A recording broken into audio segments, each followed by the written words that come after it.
a 28th day in the month of August. Wow. All right, so it's time to talk figures, the complexities of the business world. Yes, it's time to untangle it. My name is Chioma Ezenwafo, and I'm always your driver on this vehicle where we look at the complexities of the business world. And today we're doing a very interesting one. Yes, it affects you if you use cooking gas. Of course, you heard, you've learned, you know, you've experienced, you've spent, the rising cost of cooking gas is no longer news. It's become a problem. It's become a challenge. And then it's got a lot of us thinking about the 90s, the days where we used sawdust and the days where we used kerosene. Do you even know where to find that these days? Anyways, so I'm asking today, could the rising cost of cooking gas, could it have broader implications on business owners and our economy? Could it? That's the question today. Have you gone to buy 12.5 kg? We're talking 18,000 plus these days. What's the implication? What's the broader implication of continuing to watch the cost of cooking gas go up the way it's been doing this year? That's my conversation today. And yes, you get to join me. Yes, we're live on Facebook. We're also live on YouTube at Nigeria Info PH. And we're obviously going to talk numbers, because when you think about cooking gas and businesses, you cannot help, right? But think about food businesses, the food vendors, the restaurants. How are they coping? How is it all going? Because what are the alternatives? Are there alternatives? What's happening and how can it be fixed? And that's why I went all the way to get us a very interesting guest, someone who understands what the plight of those that do business in the food industry, what their plights are. And there probably could be a lot of challenges in trying to do your food business. But if you can take care of energy, in terms of cooking gas, at least that would be one key load or burden lessened, isn't it? So that's why we're having this conversation today, right here on Talking Figures. And yes, I have with me a very important, an expert, a very important voice in the food and production and distribution industry. I'm very excited that he's been able to join me in the studio today, because he's the co-founder of Pastures Hub. I'm talking Mr. Oladamola Soares. I am so happy that I pronounced that name without stuttering. And it wasn't that difficult after all. Thank you so much for joining me. Thank you very much, Choma, for having me here. Yeah, it's good to have you. It's good to have a breather, someone, who's well versed. I looked at the bio that you sent over, and I was like, wow, he's gone through all of the corners. And I see that when it comes to innovation, that you understand what we're talking about. And so that's why you're here today, to perhaps share with us what the alternatives could be and what the broader implication could be as well when you think about the rising cost of cooking gas. What are the implications? What's the broader implication? Why shouldn't we ignore anymore? And what can we do about it? What can food businesses do about it? That's a conversation today, and I'm very happy to have you here. Thank you. All right. So as the tradition is, before we get into the very big topic, we'll look at the maybe top stories in the world of business. We'll call it Market Watch. So let's go to market. Let's go to the market, from stock market to area market to oil mill market to, all the markets, and just pick the top 3 stories in any of the markets and just take a look at what is happening and what it could mean for a business owner, perhaps a professional. Are you ready? Very well. Oh, great. All right, so let's do this. And the very first story, I see Vanguard newspaper has a story here about tertiary education age limit. And it says, Tinubu's government behaves like sailor lost on high seas. And that's, of course, from the former Vice President Atiku Abubakar. I'll see if I can just maybe the lead of that story and see what comes in there. Former Vice President Atiku Abubakar has condemned the federal government's directive that admission to tertiary institutions should not be given to candidates less than 18 years old. He said this on his Facebook handle, describing President Bola Tinubu as behaving like a sailor, a lost sailor on a high sea. So much said there, but that's the ongoing conversation now. If you're under 18, you cannot write WAEC, you cannot write JAMB. There's a lot to that. What do you think? Okay, so I think first is to go back to our school system model. So the question will be in between the gap. So averagely, a young person should be in primary school by 6 years old. And if you continue the trend properly, then that means by the age of about 17, thereabout, you should be out of secondary school. So the question is so we must, if we are bringing in this narrative or this gap, then the question will be, what do we expect the young people to be doing within the ages of 17 or 18 or 19, where they will be in school? So when we are giving a gap, we shouldn't just make decisions or make policies in isolation. What it means is that we must, because when you give this room, and within this period as well, there is a lot of energy brooding in these young people. They want to explore their world. They want to ensure that there's a lot of energy. So the question is that the energy will be transferred into something else. So what are we, what platform, what space are we creating for the energy to be expended on, or what productivity will they be engaged in within the time? So the question is not first about what age or what not age, but it's that this gap that is being created. Now we even have people coming out of school at the age of 16. Yes. So what's going to be happening within the age of 16 or 18? Are we going to be leaving them idle? And the saying going that an idle mind, would definitely bring something negative. So what are we going to be engaging them with within, this gap? And 3 years, 2 years is a lot of productive time to be wasted for these young persons. Okay, now the debate has actually been on. So much said. Some people said, they need to mature. That's why there's a lot of mess going on in universities, because it's for mature minds, an environment for mature minds. And then you throw in your 15-year-old, your 16-year-old, and then they go there, they are struggling. I know how these days they are like Okoko Jumbo. Like they grow and then they look so big and mature. They talk so big and matured. But when they act, you still remember that, this is a teen talking. This is actually a teen talking. That's usually the problem. But now let's look at the business side of things. For school business, how do you think this directly impacts school business in Nigeria? Because they're actually the ones that churn out these young stars, and then they can break record and have 17-year-old even holding a PhD if you leave the school business system to run things on their own. How do you think it directly impacts school business in Nigeria? So as long as I believe strongly that everything process needs time to grow and develop and build, and we have basically set a template. Yes, there may be one or two parents and schools who tend to want now this to also give credit to school owner. It's not just about the school owner. Sometimes you even see parents putting a lot of pressure on school owners to give multiple promotions. Yes, and some people wanting to even drive their children through school as early as whatever the age is, because it's more of a thing of status, rather than the development. Children need the 360-degree development, not just the intelligence, but the social and, all of those kind of things. Yeah. But you can't still hold back a child who has, I think, leaving it at a limit of 18 may probably be quite too high.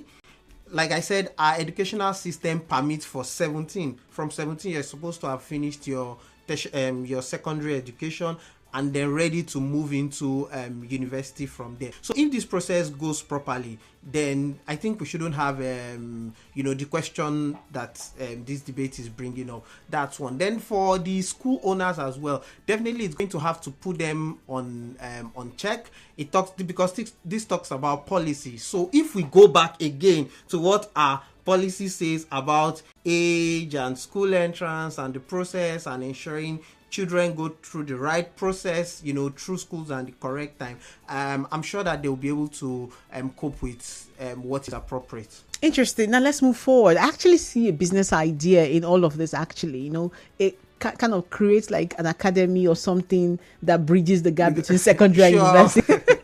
Anyways, of course, we also do have that. There may be yes. courses, all So of these now they are in for business. A-level courses, and all of diploma that. courses, and all of All those. that. Interesting. So let's see how it thrives. Now let's move forward. Let's go to Canada, where Canada moves to a major immigration overhaul. 10,000 national students have taken to the streets to protest the new policies introduced by the Justin Trudeau-led federal government. According to a report by City News Toronto, approximately 70,000 foreign students participated in this nationwide protest with demonstrations across cities. In 2021, the work permit for international students under the postgraduate work permit program was abolished. And last year, the federal government also introduced a 2-year cap on international student visas.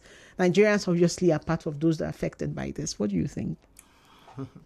So, well, for every government policies, things needs to be looked from a broad perspective. And one of the things again government needs to understand is that when creating a policy, it's important not to leave a gap. So the question is, has this been thought through? What are the reasons for these policies? How can it be better improved on?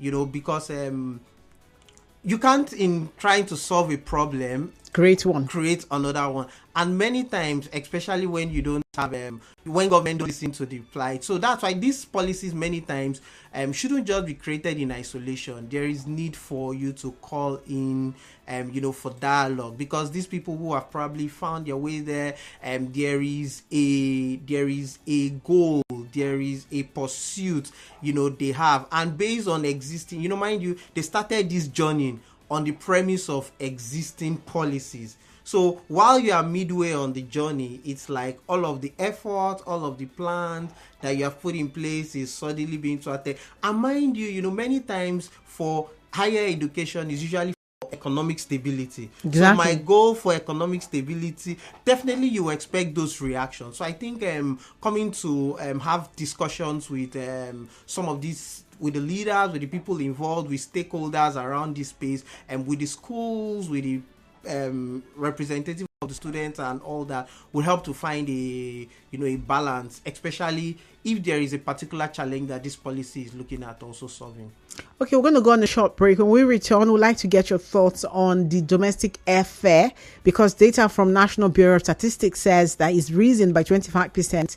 And what do you think about that? We'd like to get the thoughts of my guest after this break. Yes, of course, you know that the big story for us today is the rising cost of cooking gas. I mean, everything is rising is rising in 2024. So cooking gas isn't left out, and it seems to have broad implications. So that's the conversation today, and you get to join the conversation at some point. Of course, the phone lines will be opened, and we're live on Facebook. We're also live on YouTube at Nigeria Info PH, and you can drop your thoughts as well on X, that's former Twitter, and I'll read that at some point. Then the WhatsApp number, you can drop your messages on WhatsApp, 0809-030-6416. That's the WhatsApp number, 0809-030-6416. I would like to get your thoughts. We'll go on this break. When we return, we'll delve even deeper. It's Talking Figures on 92.3 Nigeria Info.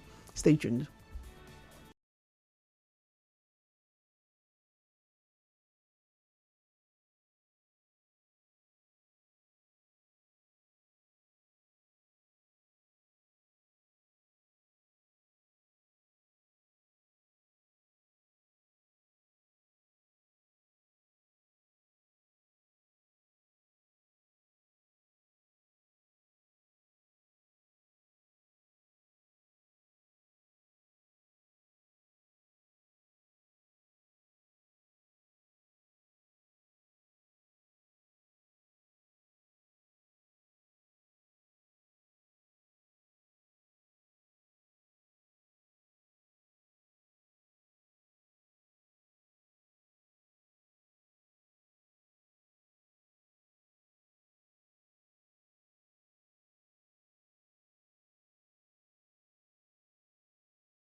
Yeah, talking figures right here, 92.3 Nigeria Info FM. Just before that break, we were looking at on a market watch. We're looking at, the stories that you would not believe would touch or affect business owners, and somehow they are. We've looked at the story of protesting international students about the Canadian visa policy, and you won't believe how it's going to affect businesses here, especially travel and tour businesses and those who do study visa business. And then we have the age limit situation of the federal government changing the policy. It's actually not a change, reminding that if you are under 18, you're not qualified to write JAMB, WAEC, NECO yet, and that starts from next year. And there's been a lot of conversation about it, and the former Vice President Atiku Abubakar actually shared his thoughts on Facebook about that one. And you won't believe that it has a business tilt to it. Yes, school business owners may have to make some adjustments, and my guest also took a dive on that and shared his thoughts. And just before we went on that break, I shared the story about domestic airline fares, and it's been crazy. Traveling around, flying these days, especially domestic airlines, is no longer cheap. It's never been cheap, but when I mean it's no longer cheap, I mean it's now very expensive, like super. It's now purely for elites. And then if you're flying now, is a big deal. Please boldly pull out your phone and take a photo, because it's not cheap. All right, I have my guest here. He's Oladamola Soares, the co-founder of Pastures Hub, and he's joined me to talk about the rising cost of cooking gas. But first, the Market Watch, the final story in the Market Watch segment. I would like to get your thoughts on that. Soares, Damola. Okay, so for the thing is, one of our, for businesses especially, so nowadays it's really challenging, whether you're going by road, you're going by air, but more is that the air travel cost is, and finally it's on the bottom line, because whatever I spend on operations, on logistics, you have to spread it across. Of course, you spread it across, and who bears the cost finally? So it has to be on the customer. So all of this, and it's part of what we'll look at when we're talking shortly, how all of these costs spread down to the bottom lines. And I think it's something that needs to be, or these are things that needs to really be looked into. All right, and that's it on Market Watch. It's time for Insider Tips. And on Insider Tips, we're looking at the rising cost of cooking gas. But that's before I say thank you, Damola, for doing Market Watch with me and sharing quite interesting insights there as well. I saw angles that I didn't even think about before. Thank you for doing that with me. Now let's look at Insider Tips. And here we're looking at the rising cost of cooking gas and what it's done to food businesses generally, and especially food businesses. And I've told you already, my guest, as the co-founder of Pastures Hub, he's going to tell us a bit about that, but just know that he's an expert in food production and distribution, and so he deals directly with food businesses, and he understands what the issues are, and more importantly, what alternatives could be. So when I say what are the broader implications, he knows what I'm talking about. So yes, you get to join the conversation very shortly, but I need you to drop your comments on WhatsApp and also on Facebook. I see comments already coming in. Read them in a bit. Yes, I'll read them in a bit. The question remains, is the rising cost of cooking gas triggering broader issues for business owners and the economy? Is the rising cost of cooking gas triggering broader issues for business owners and the economy? If you have any idea what the issues are, what issues are being triggered, do you think it's even triggering any issues? So many issues I've come to learn. But I'm going to let our guest share from his own perspective. But what are those issues? I would like to hear from you. The phone line to be open shortly, but you should know we're live on Facebook. We're also live on YouTube at Nigeria Info PH, and you can go drop your comments there, because I'm coming to it and I'm going to read them shortly. Yes, you can also drop on WhatsApp 0809 030 6416. That's a number that you can drop your messages on WhatsApp. Yes, please do not call that number. Just drop your messages there. 0809 030 6416. The phone lines will be open shortly, but drop your messages there. I'll start reading messages before I open the phone lines. All right. So, as the founder of Pastures Hub, I'm just going to ask you, Damola, what comes to your mind when you see that cooking gas cost has continued to just go up, and then currently we're at 18,000 plus? That's for 12.5 kg. And for an average home, when I say average home in Nigeria, I mean maybe a family of 5, 12.5 kg is barely able to last a month. 80 hours. Is barely able to last a month, really. So what do you think? Tell me.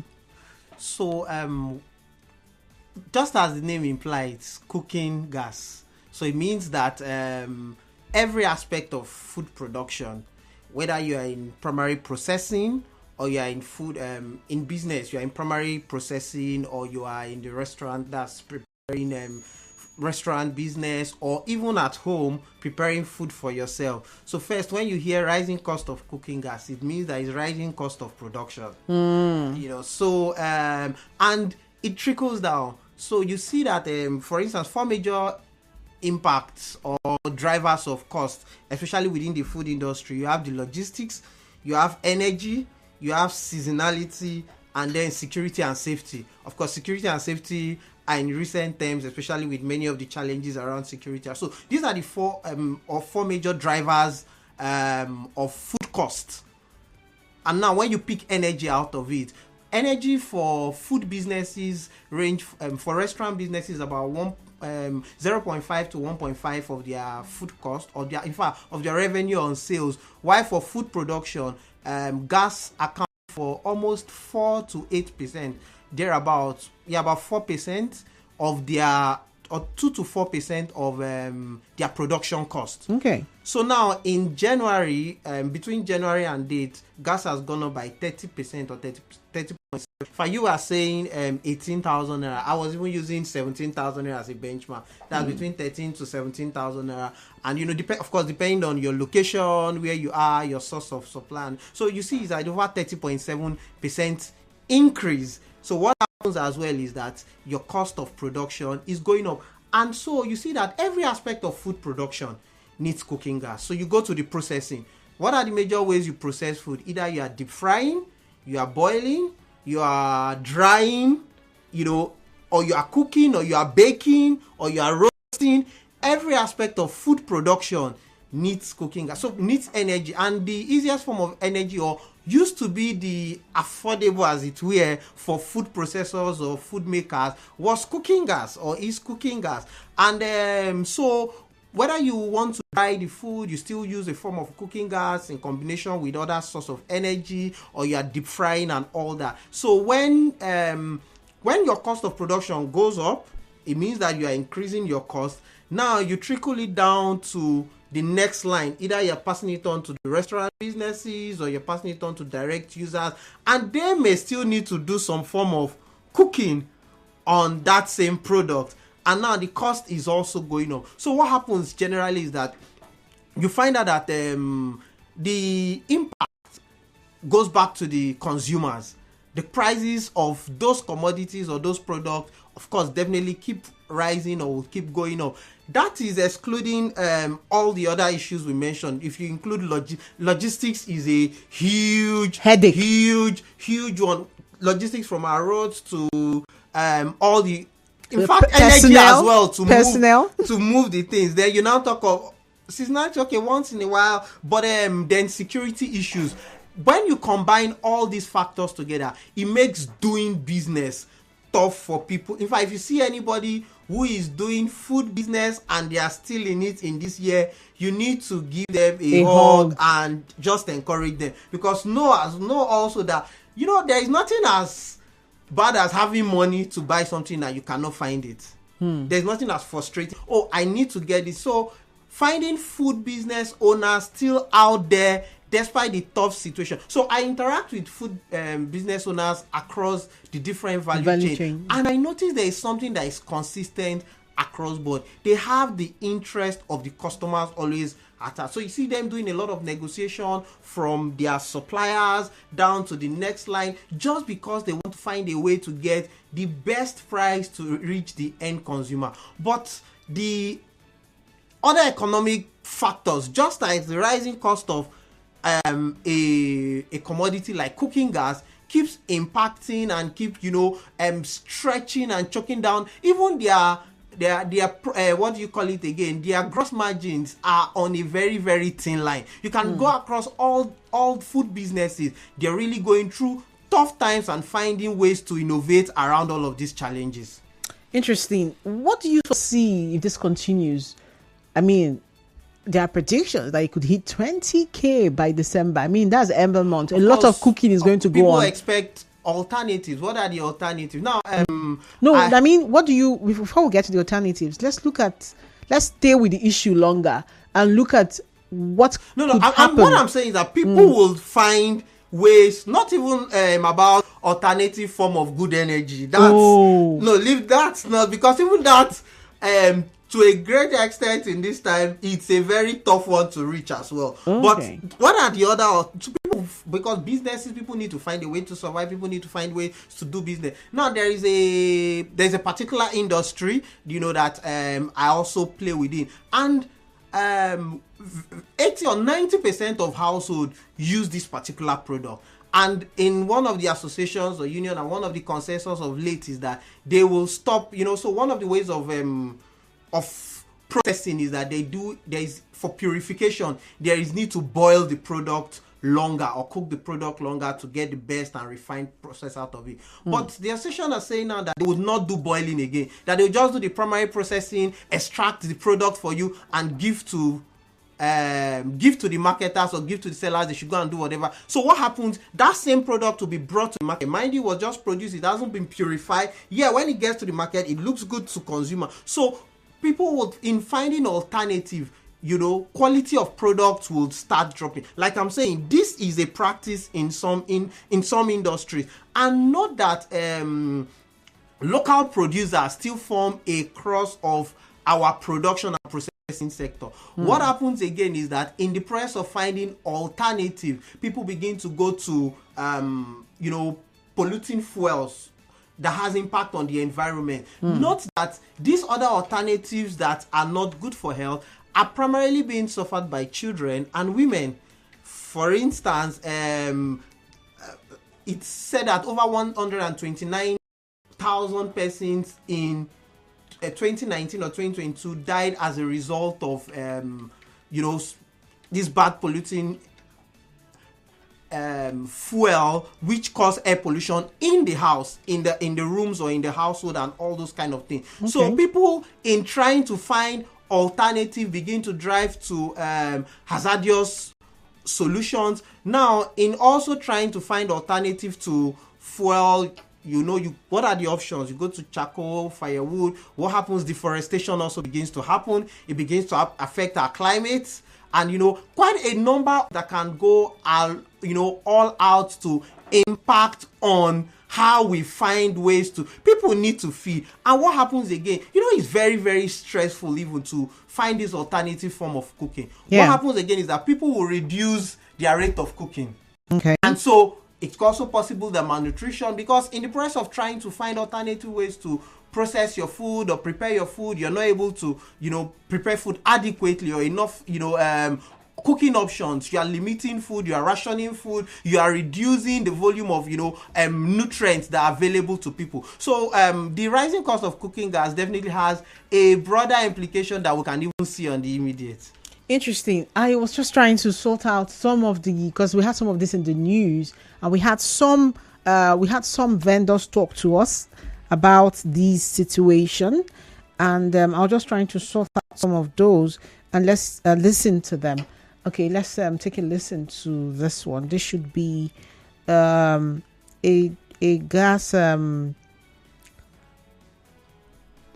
truck driver, 2 truck drivers actually, whose business is to transport cooking gas.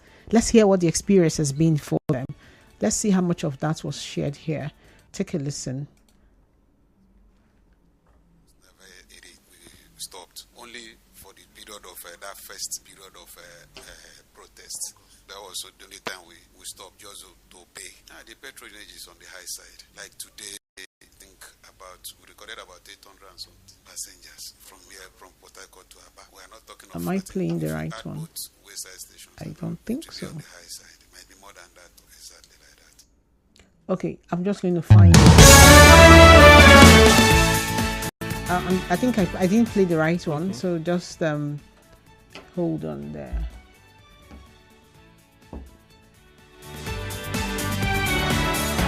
God, he said 22,500,000. The product self not there. The ship never come. Don't know when ship will come. That is why they catch me. People I don't buy now, they sell. So the long one, how the ship come? That small ship come last 2 weeks ago. So even the ship don't finish. So I'm waiting for another ship. People who have been getting buy keep for the tank now, they still know them small. Yeah. That's the fact. The no one brings back. Even if you happen now, that is a very dangerous something. That is the reason why that's the fact now. Because everybody is selling package in 1.5 now. Okay, so that was when it was sold for 1.5, but now it is 1.6. Let's see. We have another, but now it is 1.6, and then we have some vendors also talk to us. Let me see.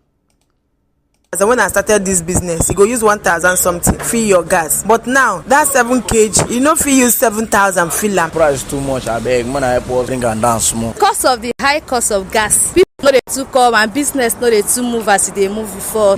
If I buy it now, use and they cook, before you know, you don't finish. And they are not going to fill it up for waiting at the sell. So they make us now, they increase our food in price. And most times when you buy, some stations doesn't last. So the thing is really affecting our business very badly. Me, I know if you use firewood cook. So now gas they still use cook. They affect us well for our business. So we know they fill meet up where we they meet up before. May government help us to reduce the price of this gas. Interesting. Okay, so that's the vendors, and then we also spoke with truck drivers, and the reality is just what I wanted to bring into the studio right now as we talk about what the solutions are. You've mentioned that some alternatives and cannot even be called alternatives because the alternatives are not available. Now let's look at collaboration with government. From what the truck drivers say, there's scarcity. From there, if I'm going by what they shared with us, there's scarcity of cooking gas, and that's why we see. And then we also went around yesterday, and most gas plants are not open. They've stopped selling; they're closed. So, what should collaboration look like if we're saying that yes, households are impacted?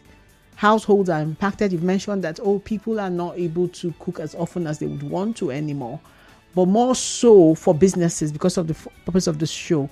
So now, what should collaborations look like with government? So, especially when we have major drivers of business, especially for the food space, like I mentioned, you have logistics and energy.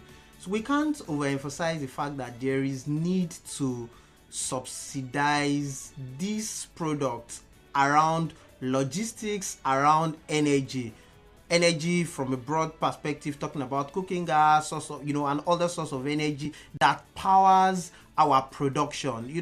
We're talking about improving our production. We're talking about improving our FX. We're talking about, and no matter the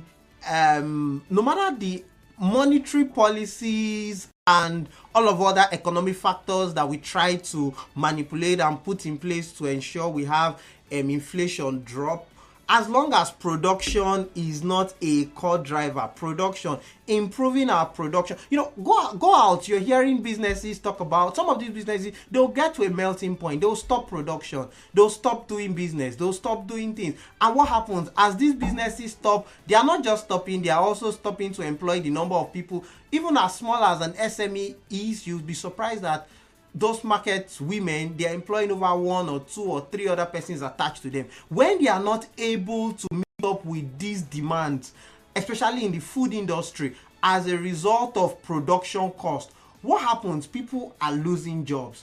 the food industry, the agric industry or the food industry in general employs, the most part of our population, and it's an industry, whether from farm to fork, that we cannot just take lightly. Finding ways to ensure that this industry is productive, is efficient, it's we are maximizing every aspect of this industry. It's a key driver to our economy, and finding ways to solve the problems here is very important, because people are if you want to go, one of the things you also need to notice this the impact we are seeing today is as a result of the things we did last year, especially in the food industry. Interesting. The impact we will see next year, you should begin to check the trends today. How many food businesses are still standing? How many people are still in the farm? How many people are still in processing? If we are having a chunk of our people who went into this industry some years ago, and in recent time people are beginning to leave this space or run away from this challenge, you can understand the impact it will have on our food security by next year. You can understand the impact. So the food space is not now, cost of tomato went up this year, we've never seen it as higher. It didn't start this year. It's a function of all the activities of last year. Because our farming cycles or production cycles are usually an average of about a year cycle or thereabout, depending on the space. So it means that the impact of this going on now will be felt by the coming years if we are not able to resolve these issues. Let's open the phone lines now. Yes, 0817-923-0002. You can also call 0817-923-0003. That's the number. The question is still about cooking gas. What's been your own experience? And then if you're a food vendor, of course you can call me up. Of course you can share your experience. Of course you can vent. Of course you can tell me what it's been like. I would like to know, what do you think are the broader issues when you think about the rising cost of cooking gas? Are there other broader issues that are being triggered by this? Our guest thinks yes, there are other issues that are being triggered. He's talked about food security. Is actually one word to explain all that he's been trying to share here. There is a threat to food security with the rising cost of cooking gas, and because what you would call alternatives are not even available, he says. What are your thoughts? 0817-923-0007 is also another number that you can call. 0817-923-0009. The cost of cooking gas. Some gas plants are actually no longer open, no longer selling. How are we doing? How are we coping? When last did you cook? Since our guest here says people do not even cook as often as. Are you a former food vendor? Tell me, at what point did you give up? I have Daniel calling from Imo Gate. Yes, that's neighbors with Port Harcourt. Hello, good afternoon. Thank you for calling. Have I picked it? Good afternoon. Yes, good afternoon. Good afternoon. Yes, I am calling from Imo Gate, in Abia State, not Imo State.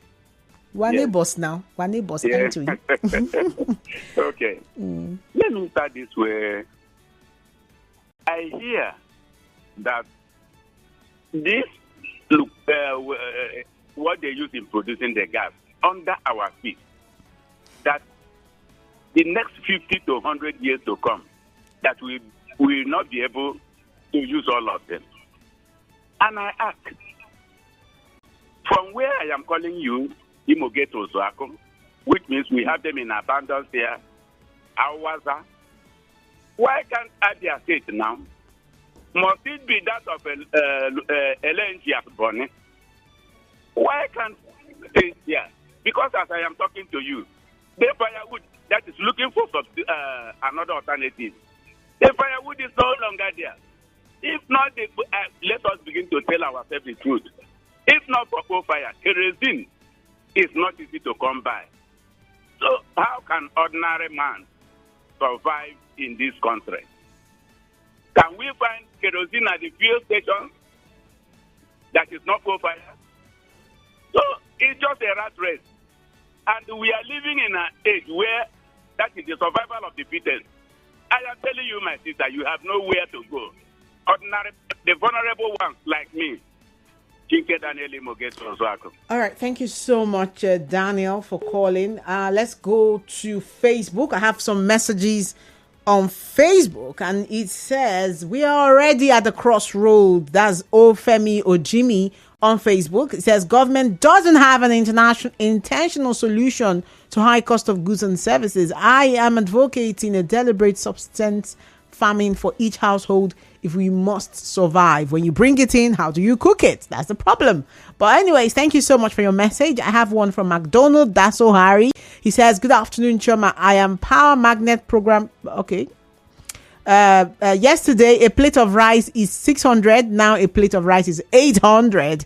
Actually, I saw a small plate of takeaway soup for 7,500. Something that used to be like 3,500. No, 7,500. Afang soup. I've not recovered from that. And then I have one here. Woha Lucky. He says, good afternoon, Choma. This is Woha Lucky Chibuzo, listening from Nkwo Rumolumini. Seriously, the cost of cooking gas is affecting food vendors. Every day we see price of meals changing in the restaurants. As it stands, there's no fixed price for meals. Again, in the menu, and we can't blame the vendors because of the unstable and rising cost of gas and food items. Maybe we should go back to the era of cooking with firewood. You see? Good afternoon and God bless you. I have a call from Good Luck Anthony. We'll go on a short break after, or rather we'll wrap up after that. Good luck now, and then we wrap up after that. Hello, good afternoon. Good afternoon. Yes. In constant, right? Yeah. Just be brief. Briefly share your thoughts. Okay. It bothers me when I heard that gas is increasing in terms of its cost. When we have LNG at Bonny, mobile is there, oil is there, gas is available. I want to know, one of your person there says that the ship have not landed. So I don't equally important that, because it baffles me that we should be we are talking about using CNG car. They are talking about conversion centers. Yet look at what we are facing now. Is it because we want to switch to that? So I don't really know who is doing all this in this country. Is the federal government just deceiving us and trying to do everything in this country? I don't get it. They are just confused. They say firewood is not available. This one is now. Then how do they want to suffocate everybody in this country? Okay, allow boys to do their papaya. You say no. So which way do we go now? I don't understand. All right, that's Good Luck from Anthony. Thank you so much for calling. We're going to go on a short break soon, and then when we come back, we wrap up. But first, let's look at WhatsApp. I have a message here from it says you're just Yogo from Bori. It says, good afternoon, Choma. The rising cost of cooking gas can indeed have significant implications.